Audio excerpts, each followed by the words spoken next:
मुशफिकुर रहीम ने बांग्लादेश की तरफ से रिकॉर्ड 14वें टेस्ट सेंचुरी बनाते हुए 137 रन बनाए हैं।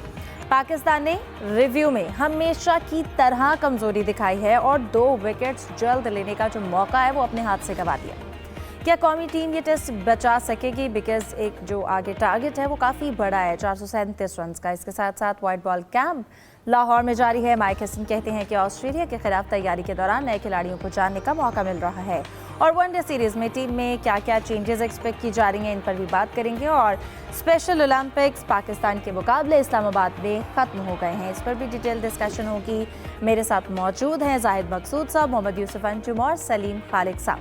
आप तीनों को वेलकम कहूँगी और उम्मीद करते हैं आप लोग खैरियत से होंगे। सलीम साहब, आपसे आगाज़ करती हूँ। सबसे पहले कहिएगा, बांग्लादेश की टीम ने अब ऐसा क्या किया कि वो हमारे लिए बहुत एक्सेप्शनल हो गई है? अगर हम आज के दिन के हवाले से पाकिस्तान की परफॉर्मेंस को डिस्कस करें सबसे पहले, तो आज उन्होंने ऐसा क्या परफॉर्म किया बांग्लादेश के बॉलर्स ने, बांग्लादेश के बैट्समैन ने? हम अपने बॉलर्स की बात करें पाकिस्तान के, तो क्यों इतने हमें जो हैं वो मायूसकुन उनकी बॉलिंग नज़र आ रही है? क्या ऐसी वजूहात हैं?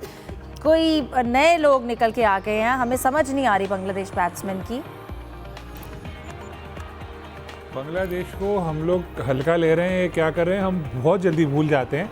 यही बांग्लादेश अभी रिसेंटली हमें 2-0 से टेस्ट हरा कर गया था, लेकिन जब हम इस सीरीज़ में गए तो हम लोगों ने ये बात फरामोश कर दी थी। हमने कहा बांग्लादेशी हैं, बच्चे हैं, हरा देंगे। हमारे जहन में अभी भी वो मोइन अख्तर और अनवर मकसूद का क्लिप गर्दिश कर रहा होता है, जो मोइन अख्तर बांग्लादेशी क्रिकेटर बन के बैठे होते हैं, उनसे पूछते हैं भाई तुम लोग जीतते क्यों नहीं हो? कहते हमारा मर्जी, हम नहीं जीतेगा। अब वो नहीं है ज़माना, बांग्लादेश भी बहुत आगे निकल गया है क्रिकेट में, ख़ास तौर पे हमसे तो आगे निकल गया है। हमारी टीम अब 9 टीमों में 8वें नंबर पर है आईसीसी टेस्ट चैंपियनशिप में। आप इससे लेवल का अंदाज़ा लगा लें। जो आपने इंट्रो में बोला पहाड़ जैसा, तो पहाड़ जैसा हदफ बिल्कुल है। पहाड़ को भी सर करने के लिए कोई K2 भी सर करना है, उसके लिए भी आपके पास ऑक्सीजन होनी चाहिए और वो क्या इक्विपमेंट होता है वो लेके जाना चाहिए। लेकिन हमारी टीम जो है उसके पास लग रहा है आपको कि वो इतने रन करेंगे। हमने जो टेस्ट क्रिकेट में सबसे बड़ा चेस किया है वो 377 श्रीलंका के खिलाफ किया था 11 साल पहले। हिस्ट्री में हमने 4 या 5 बार 300 प्लस स्कोर चेस किया है, तो अब इतनी ज़्यादा उम्मीदें लगानी नहीं चाहिए। और अगर पाकिस्तान ने अब अगर मैच जीत लिया तो बहुत ही बड़ी बात होगी। लेकिन जिस तरह आपने कहा, बॉलर्स हमारे, सबसे बड़ी मायूसकुन बात यह है कि ना हमारे पेसर्स ना हमारे स्पिनर्स दोनों ही परफॉर्म नहीं कर पा रहे। पेसर्स को कहते हुए अगर फास्ट बॉलर लिखो, हमें खुद थोड़े से झिझक होती, शर्म आती, यार ये फास्ट बॉलर करे, कुछ तो भाग के स्पिन करते हैं हमारे। लेकिन खुर्रम ने बेहतर बॉलिंग की, लेकिन 9 बॉलें वो भी इतने किए जा रहे थे। और देखिए, मैं हमेशा पहले भी, मैंने पिछले मैच में भी ये बात बोली थी, अगर आप 4 विकेटें ले रहे हैं, 5 विकेटें ले रहे हैं, दूसरी टीम बड़ा स्कोर कर रही है तो इतना इम्पैक्ट आता नहीं है। फिर आउट करें 400-500। फिर हमारे जो दोनों स्पिनर्स हैं, बारी बारी हमने खिलाया नौमान और साजिद को एक मैच में, उनको चाहिए टेलर मेड पिच। आके भाई हिदायत दें ग्राउंड मैन को कि ये पिच ऐसी बना कि इतनी इतनी गेंद टर्न हो, उस पर पंखे चला के क्या क्या करके, वाह ये कोई 10 विकेटें ले रहा है, कोई 12 विकेटें ले रहा है। अब जब थोड़ा सा चेंज आता है, जहाँ दूसरी टीम के स्पिनर आउट भी कर रहे हैं, यहाँ बिल्कुल हमारे स्पिनर्स एक्सपोज हो गए। ना हमारे स्पिनर्स चल रहे हैं, ना हमारे फास्ट बॉलर चल रहे हैं, ना हमारी बैटिंग। बड़े बड़े नाम हैं, हम लोग 50 करके यूं बल्ला लहरा रहे हैं, यूं कॉलर सीधे कर रहे हैं जैसे भाई क्या कर लिया है, 50 कर लिए। और उधर देखें आप, मुशफिकुर रहीम को देखें, आप लिटन दास को आप देखें, शांतु को देखें, सेंचुरियाँ कर रहे हैं। टॉप 4 जो बैटर्स हैं सीरीज़ के, चारों बांग्लादेशी हैं। हमारे तो एक अजान ने एक अच्छी इनिंग खेली थी, फिर बच्चों को हम आगे कर देते हैं। ठीक है, एज अ ओपनर सेलेक्ट हुए हैं, दोनों ओपनिंग कर रहे हैं, ठीक है, लेकिन शान भी तो ओपनिंग करते थे, वो खुद क्यों नहीं ओपनिंग आए? कैप्टनसी भी उनकी अच्छी नहीं रही। रिव्यू के लिए भाई कैच पकड़ रहे हो, रिजवान साहब आप पीछे खड़े हो, आपका काम है कप्तान को बताओ। वो खामोश, सर झुकाए, बॉडी लैंग्वेज जीरो, उनकी कुछ है ही नहीं। तो ये सब टीम भी मुझे ऐसी यकजा नज़र नहीं आ रही। कैप्टनसी भी वीक है, बैटिंग भी फ्लॉप, बॉलिंग भी फ्लॉप, सब कुछ है जिसकी वजह से इस नहज में हम पहुँच गए। सही। जाहिद साहब, मैं आपकी जानिब आना चाहती हूँ। अगर हम बात करें, बांग्लादेश ने 390 रन बनाए और अगर हम टोटल की बात करें 437 रन का टारगेट दिया है। तीसरे ही दिन मैच इस रुख पर चला गया है कि ये नज़र आ रहा है कि पाकिस्तान के लिए इतना टारगेट चेज़ करना किस हद तक इम्पॉसिबल है और मैच पे बांग्लादेश की गिरफ्त बहुत हद तक मजबूत हो चुकी है।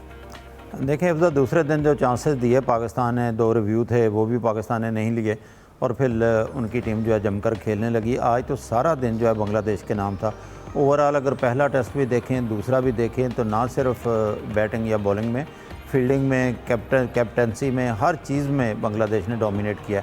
और जब हम एक दफ़ा कर नाहिद राना का जिक्र करते हैं या तस्कीन का जिक्र करते हैं, तो वहाँ पे उनके स्पिनर जो है विकटें ले लेते हैं। कभी मेहदी हसन मेराज चल जाते हैं, कभी ताजुल इस्लाम को हमसे खेला नहीं जाता।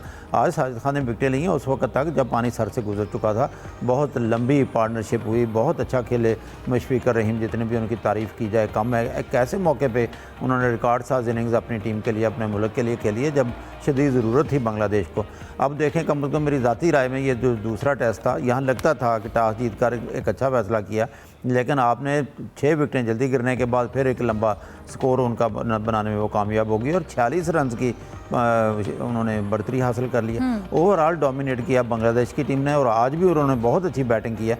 बेबस दिखाई दे हमारे बॉलर, और नो डाउट फौरन मंजूर के साथ पहले भी मीडिया भी कह चुका है, हम लोग भी जिक्र कर चुके हैं, पहले मैच में भी ज़्यादती हुई, उनको शामिल करना चाहिए था। बेसिकली बुनियादी चीज़ है डोमेस्टिक खेलना। हमारे बहुत से प्लेयर तो डोमेस्टिक खेलते नहीं हैं। हसन अली और मोहम्मद अब्बास भी अभी तक इसलिए निस्बतन अच्छी बॉलिंग कर रहे थे कि वो डोमेस्टिक खेलते हैं। मोहम्मद अब्बास जो आपको पता है काउंटी खेलते हैं, हसन अली भी डोमेस्टिक खेलते हैं, शाहीन अफरीदी बिल्कुल डोमेस्टिक नहीं खेलते। मेरा ख्याल है उन्होंने 1 या 2 मैचेस खेले थे जब साउथ अफ्रीका की टीम ने पाकिस्तान आना था। तो इसलिए डोमेस्टिक खेलनी प्लेयर्स के लिए लाजमी होती है। फिर ना सिर्फ हमारे बॉलर्स, हमारी बैटिंग भी तो मुकम्मल फ्लॉप जा रही। अब देखें, दोनों जो अभी सलीम खालिद साहब भी यही जिक्र कर रहे थे कि जब आपको ज़रूरत पड़ी आपने ओपनिंग पे भेजना तो कैप्टन खुद आ जाता। कभी ऐसा नहीं होता कि डेब्यूटेंट जो है, दोनों आपने जो है बांग्लादेश की टीम जो कि पहला टेस्ट जीत चुकी है और नफसियाती बढ़तरी भी हासिल कर चुकी है, वहाँ पे आपने दोनों डेब्यूटेंट जो है वो उनके सामने लगा दिए। आज 2 ओवर्स का खेल हुआ था एंड पे, जब बैड लाइट हुई, एक ओवर दोनों ने खेला, बड़ी मुश्किल से अपनी विकेट उन्होंने बचाई। और इसके बाद मिडल आर्डर तो हमारा मुकम्मल तौर पर नाकाम जा रहा है। शान मसूद देख लें, सऊद शकील देख लें, मोहम्मद रिजवान, ना उनसे अब कीपिंग हो रही है, ना अच्छी बैटिंग कर रहे हैं। और मुझे तो लगता है कि क्योंकि शान मसूद का हम पहले भी जिक्र करते थे कि PSL बहुत खेली, साफ जाहिर है कि PSL में वो प्रेशर नहीं होता जो इंटरनेशनल क्रिकेट का होता है। और हर सीरीज़ के बाद हमें लगता है कि बस अब कप्तान चेंज होने वाला है, लेकिन कप्तान फिर वही होते हैं शान मसूद साहब। यहाँ पे जिस किस्म की बैटिंग की ज़रूरत है, विकेट पर रुकने की, थमने की ज़रूरत है, वो है ही नहीं हमारे यहाँ। और सलमान आगा के बारे में तो अक्सर हम ये कहते भी थे और रिकॉर्ड भी गवाएं कि वो PSL के प्लेयर नहीं हैं, वनडे और टेस्ट के प्लेयर हैं, लेकिन कहाँ इंसाफ किया उन्होंने। दोनों चीज़ों के साथ कहीं भी नहीं कर सके। और फिर हमारे टेल एंडर तो पिछले इनिंग्स में तो चले 3 छक्के भी साजिद ने लगा दिए, स्कोर कदरे काबिल जिक्र हो गया, लेकिन बहुत मायूस किया, हर शोबे में मायूस किया पाकिस्तानी टीम ने। और बातें अब फिर वही शुरू हो जाएंगी। बुनियादी तौर पर ना आपको याद होगा कि कुछ अर्सा पहले शान मसूद को डायरेक्टर बना दिया था, डिप्टी डायरेक्टर या डायरेक्टर PCB बिल्कुल ऐसा ही है। और फिर एक फंक्शन था जहाँ पे चेयरमैन PCB ने ऐलान किया था।